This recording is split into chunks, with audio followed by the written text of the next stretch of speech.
En esta histórica Cámara de Diputados, la segunda que ha tenido nuestra República, en la época del Porfiriato, sin duda una mujer como Juana Catarina Romero, una mujer poderosa, empresaria, comerciante del Istmo de Tehuantepec, pudo cambiar las vidas de muchas personas y sin embargo no tenía la forma de ser electa. Ni siquiera se pensaba que las mujeres podían ocupar un lugar en estos curules. Para la década de 1920, una mujer, Elvia Carrillo Puerto, hermana también de un hombre muy progresista, Felipe Carrillo Puerto, la sociedad debía ser completa, hombres y mujeres, y fue electa por primera vez diputada. Todavía no podía votar. Pero así como él fue asesinado, también la oportunidad de que Elvia Carrillo Puerto siguiera siendo diputada. Tuvo que esconderse, tuvo que huir, y aunque gana otra curul en San Luis Potosí, el voto a la mujer no se permitía. El voto para la mujer, a pesar de todo ese sufragismo que ya venía de todas partes del mundo, no se logrará hasta mediados del siglo XX. Una vez más, de tierras oaxaqueñas, un individuo, una mujer, saldría adelante por sí misma. Una mujer del Istmo de Tehuantepec que aprende a hablar español hasta los 21 años, Juana Cata Romero. Juana Catarina es una mujer que entendía y encarnó ese progreso del porfirismo, no nada más en su vida, sino en la vida de la comunidad. Para la década de 1890 ya era la mujer políticamente más poderosa y económicamente también, porque entiende muy bien que la agricultura a niveles comerciales era lo que traería bonanza y progreso al istmo. Dejemos de recordar a Juana Catarina por esa relación supuesta que tuvo con Porfirio Díaz y que es por eso que llega el ferrocarril. El ferrocarril llega al istmo de Tehuantepec por la misma determinación que traerá la educación en institutos para jóvenes, para que tuvieran una forma de vida. Lo que quiero recordar y enfatizar de esta mujer es esa determinación y esa férrea voluntad de, a través de hacer el bien a la comunidad, logra que el Istmo de Tehuantepec salga del atraso.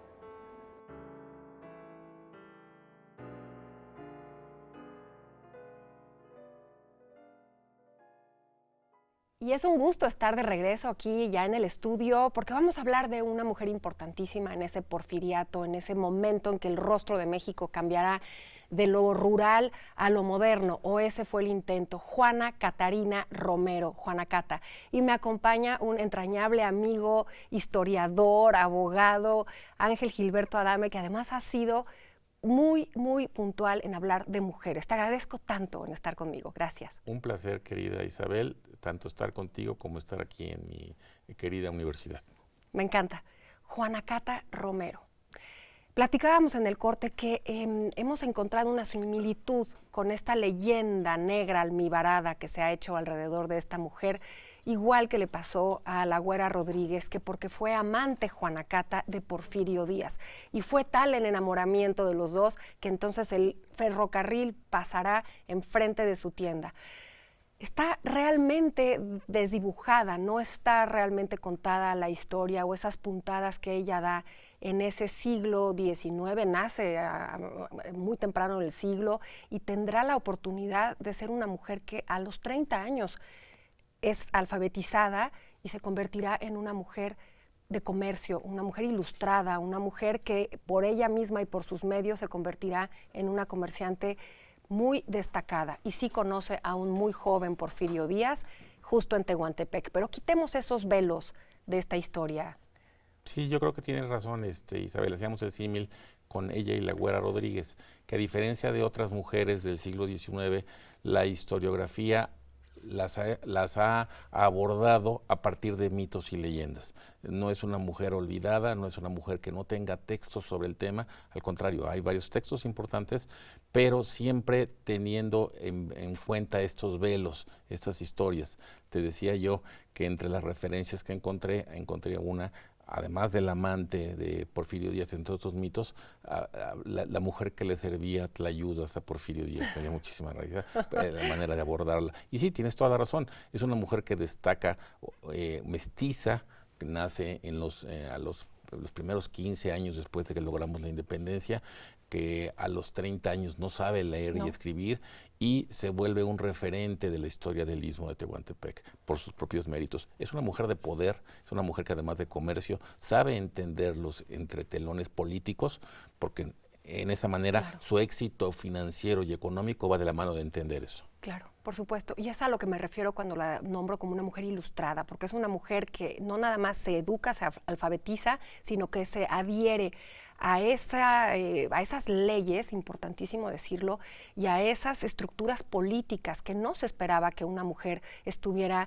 como protagonista, ¿no? Incluso le llaman cacica. ¿Por qué? Porque entonces están haciendo referencia también a ese poder local.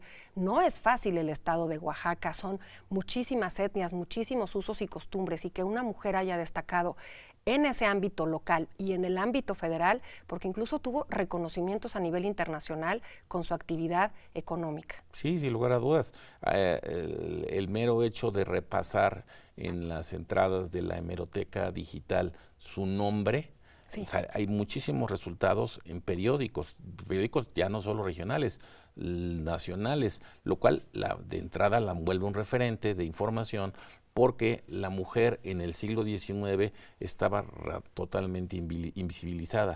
Había que, si uno quería encontrar la historia de una mujer, había que poner la esposa de. Y ella es una luz en el siglo XIX, en mi opinión, porque la Juana C. de Romero, que es como la identifica la prensa, aparece una otra vez en los medios. Una y otra vez, porque además, una vez que tiene este lugar especial en la sociedad y que tiene un éxito comercial, se dedica al azúcar, también le entra al tema textil, y una vez que tiene establecida esta tienda famosa, que sí pasa el ferrocarril, que además ella se adhiere justamente también a toda esa modernidad. La Ismeña. La Ismeña, exacto, pero también se da cuenta de la diferencia que existe entre mujeres y mujeres marginadas. Y empezará una labor maravillosa que hasta 1990 todavía funcionó, ese Instituto Educativo para Señoritas. ¿Qué conciencia de estar ya en otra posición y poder ayudar? Bueno, yo lo veo de la mano de una hija de su tiempo, hija de su lugar, que a la par de su éxito económico va de la mano en su idea, su intento de ayudar a la gente de su localidad, ya sea en las labores de embellecimiento o recuperación de Tehuantepec. No olvidemos, el Istmo está en una zona de terremotos muy sísmica, tuvo terremotos importantes en la época de Juana, y ella está en las labores de reconstrucción, pero quizá una de las cosas por las que es más recordada también es en la labor educativa y en la creación de escuelas tanto para hombres como para mujeres, en una época en que la mujer, bueno, no era objeto de los programas educativos. No, estamos hablando de que la educación de las mujeres se daba incluso todavía, como habla Marcela Legarde, del cautiverio de las mujeres. Dentro, no la esfera pública no era un lugar donde las mujeres podían dejar paso y dejar huella y dedicarse a lo público, ¿no? Ella, incluso al haberse atrevido a ser una mujer determinada, eso tiene una determinación increíble, pero había otras muchas que no podían con ello. Entonces, empezar con esa educación y decir, salimos de esa educación doméstica, esa educación que va a estar nada más supeditada, que vas a ser una esposa o una madre, ella lo hará para todas las mujeres que venían detrás. No es madre, ya no tendrá hijos, pero es una mujer que tiene un arraigo en Oaxaca. Comentábamos también, hay una investigación que me comentabas muy novedosa de una mujer francesa que con las biografías locales y esta otra quieren esbozar un nuevo personaje. Sí, me parece loable las investigaciones que ya se han dado a la luz, pero todavía creo yo que está pendiente una gran síntesis que desmitifique o que le quite la hojarasca de la que se le ha investido a Juana. Creo que también es importante señalar, estimada Isabel, su origen. Ella es una hija natural y legítima para los efectos de la legislación del siglo XIX. Es una mujer sin padre. Es una mujer con esa carga también que eso implica. En el siglo anterior los hijos eran catalogados en función de su origen también. Claro. Y ella trae todavía esa desventaja. Totalmente. Ahora, es interesante ponerla en la época que le toca en el Porfiriato, porque si bien hubo cosas terroríficas en cuanto a lo social y a la deuda con los más pues los que no tenían ninguna oportunidad, sin embargo hubo algunos y en este caso Juana Cata, lo podemos hablar, por ejemplo, por este progreso y esta modernidad que buscaba a pie juntillas el porfiriato. Ella encarna ese porfiriato, ¿no? Porque se vuelve incluso, ya cuando es presidente de la República, Porfirio Díaz, hay correspondencia entre ellos dos, que ahí es donde se viene abajo el mito de que habían sido amantes. Claro. Ya parece que Carmelita le iba a permitir, ¿no? A eso voy.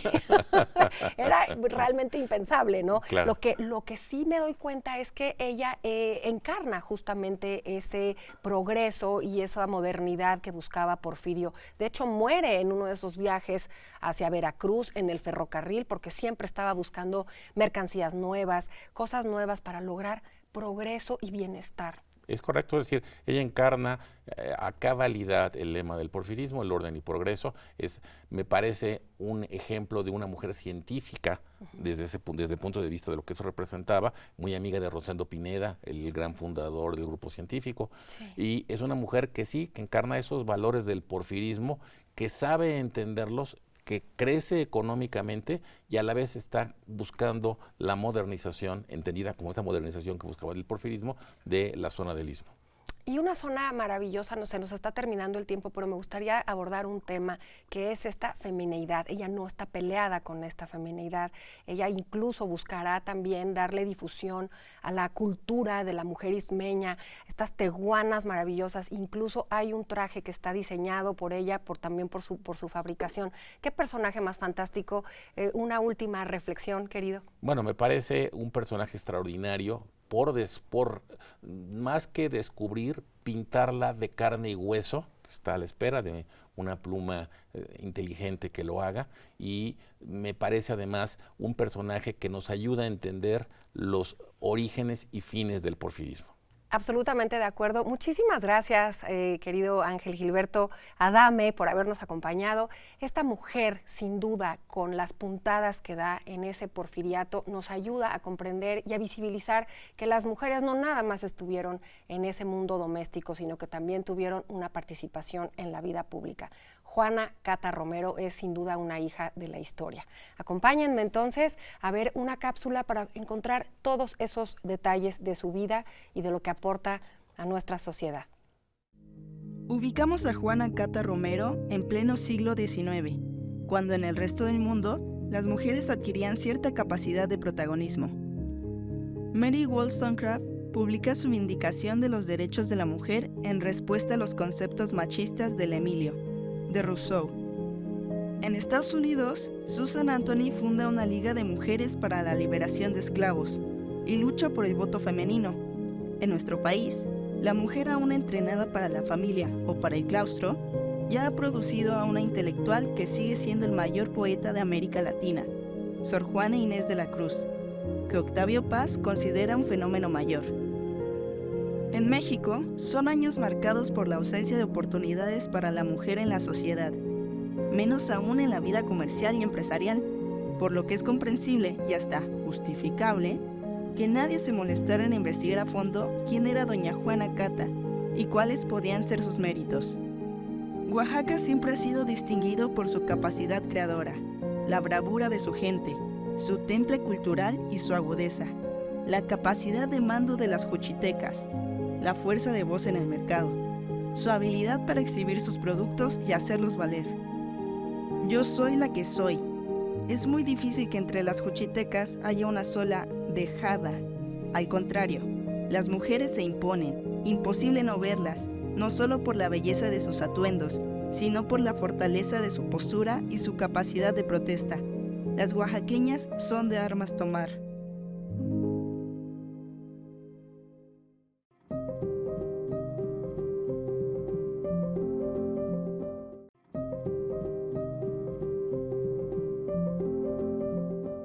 Y estamos de regreso para seguir hablando de más Vindictas históricas y estoy tan contenta que me acompañes, Ana Cruz.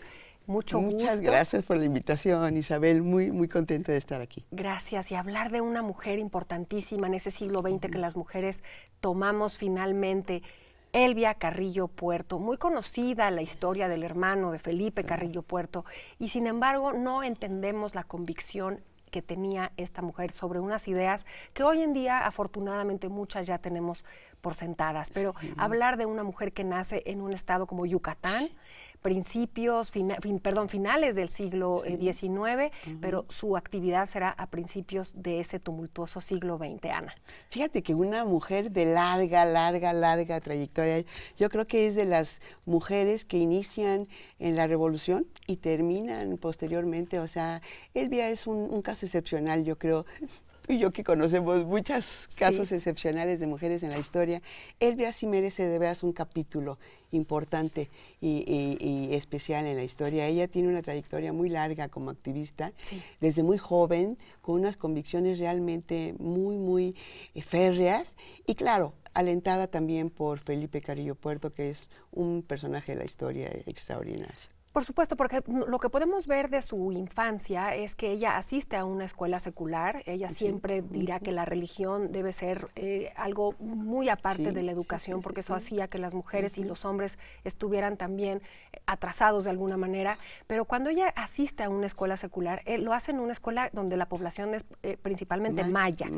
Y aprende el maya, es una mujer muy inteligente, pero también se da cuenta de esta terrible situación que el oro verde, el enequén en Yucatán, a finales del Porfiriato, le había traído marginación, esclavitud a esos pueblos indígenas y es muy sensible a ello. Fíjate que sí, aunque también ella se destaca también desde muy joven de sus otras hermanas, o sea, ella tiene 4 hermanas que tú dices, pues familiarmente no tiene nada que ver con Elvia, porque ella desde muy joven, su capacidad de poder hablar en maya, casi como las campesinas, la hace acercarse mucho a estas mujeres y desde entonces empieza realmente su lucha feminista, ¿no? O sea, es una mujer que trasciende más allá de los congresos feministas, va más allá de los gobiernos a favor y en contra.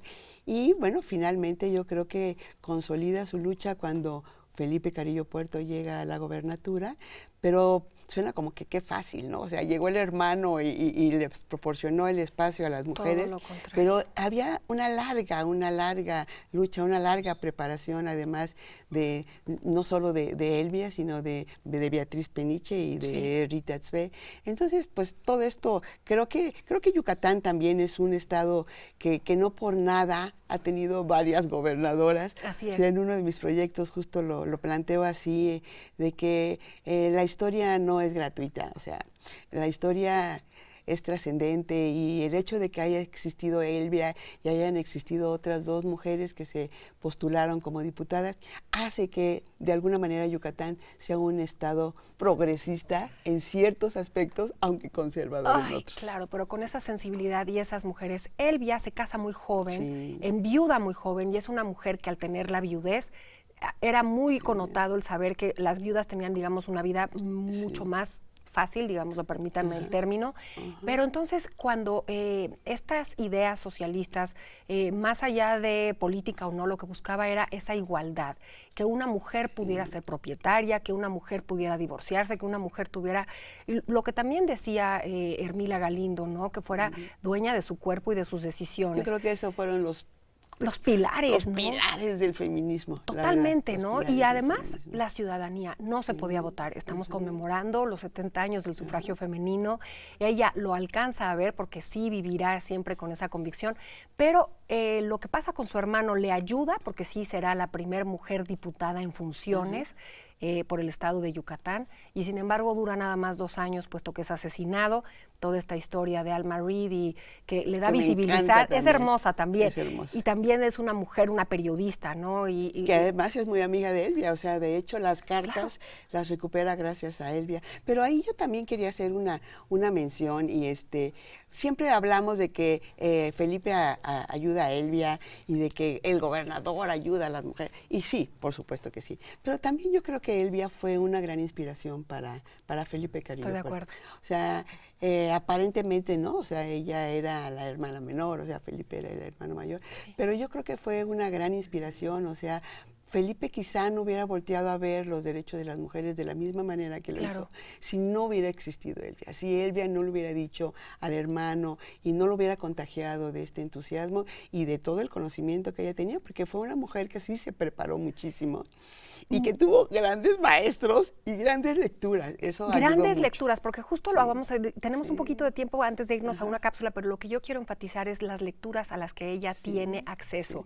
Y en esta biblioteca que ahora se conoce como como Cetina, lee nada más y nada menos que a Mary Wollstonecraft. Imagínate qué cosa, mujeres que en otros siglos también estaban abriendo brecha. Pero regresaremos en un minuto más. Acompáñenos a una cápsula para seguir descubriendo a Elvia Carrillo Puerto, aquí en Vindictas Históricas. Si bien es cierto que la Constitución Política de los Estados Unidos Mexicanos de 1917 dio cabida a la mayoría de las causas sociales que inspiraron el movimiento revolucionario iniciado en 1910, no puede soslayarse el hecho de que en su texto no estuviese presente una definición clara y específica de la plena ciudadanía de las mujeres, al menos en lo relativo al derecho de votar y ser votadas en los procesos electorales que se realizarían una vez restablecido el orden constitucional.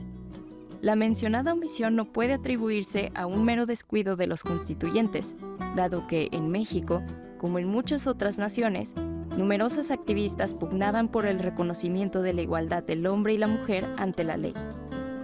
Entre otras razones sustentadas para desconocer la condición jurídica de equivalencia entre ambos sexos, se encontraban algunas de carácter biológico, como el de una masa craneal inferior, entre otras supuestas diferencias de orden natural.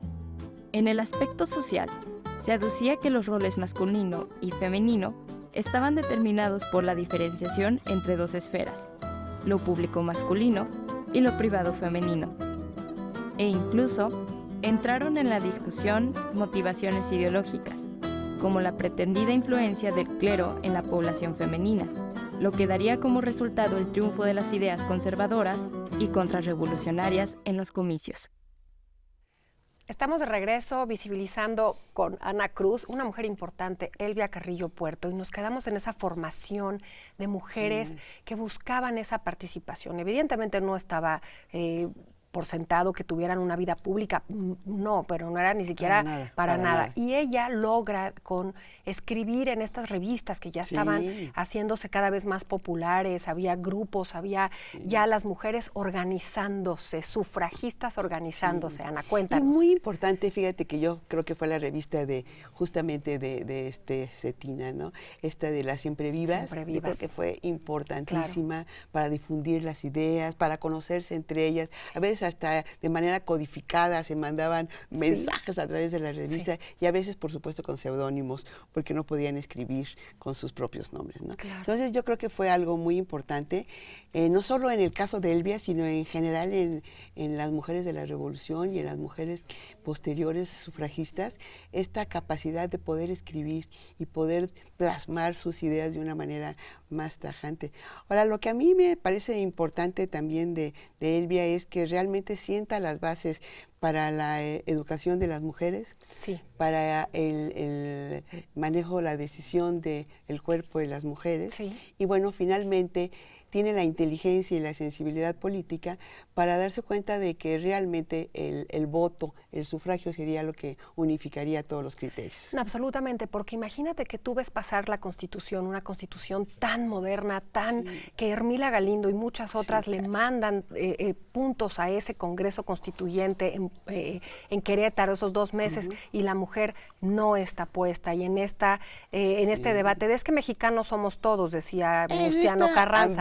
Ambigüedad. Pero claro, cuando tiene que renunciar por presiones de vida o muerte, cuando es asesinado el hermano, que ella era la diputada, y se va a San Luis e insiste, y la vuelven a elegir, no le dan la curul porque nuevamente la Constitución no dice que las mujeres votaban. Lo que estás diciendo es fundamental. Se tenía que lograr el sufragio, la ciudadanía y el ciudadanía en la para Constitución. Seguir luchando. Claro, por supuesto. Por todo lo demás. Entonces, bueno, se logrará hasta 1953, es lo que estamos conmemorando. Ahora, algo que no se habla mucho, pero la verdad es que yo creo que sí habría que tipificarlo como violencia política. O sea, en aquella época decían, ay, no, o sea, es que la hicieron a un lado, es que finalmente no le dieron el cargo. No, es que hay que tipificarlo, fue violencia política, pero en aquella época tampoco se hablaba en esos términos de lo que significa ahora y que tenemos pues muy claramente tipificado, ¿no?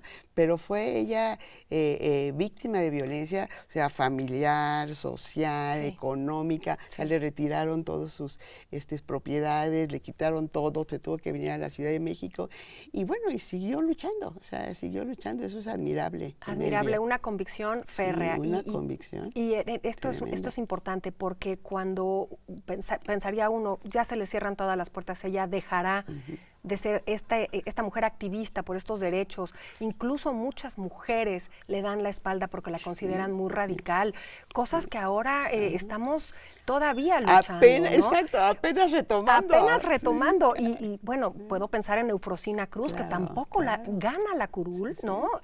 Y no la dejan gobernar, y estamos hablando de esta época.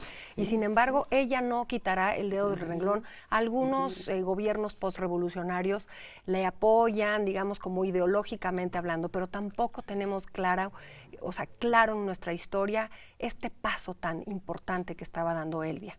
Pero fíjate que yo creo que también esa es una lección para las nuevas generaciones, para las nuestras fue una gran lección, que es que realmente la estrategia tiene que ser a largo plazo. Sí. O sea, que los grandes logros no se logran de la noche a la mañana, ¿no?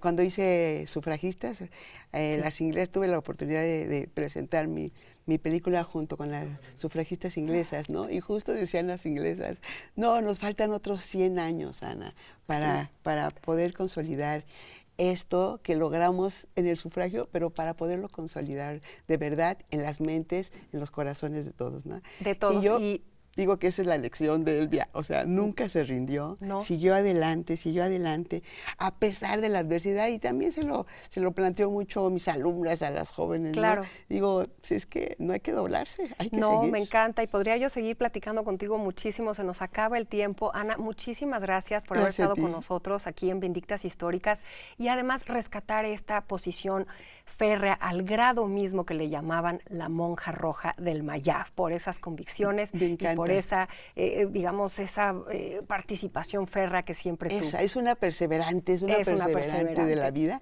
y gracias por la invitación, Isabel, me encantó. Al contrario, te lo agradezco mucho, y muchísimas gracias por haber estado en este capítulo de Vindictas Históricas, y nos vemos la que sigue.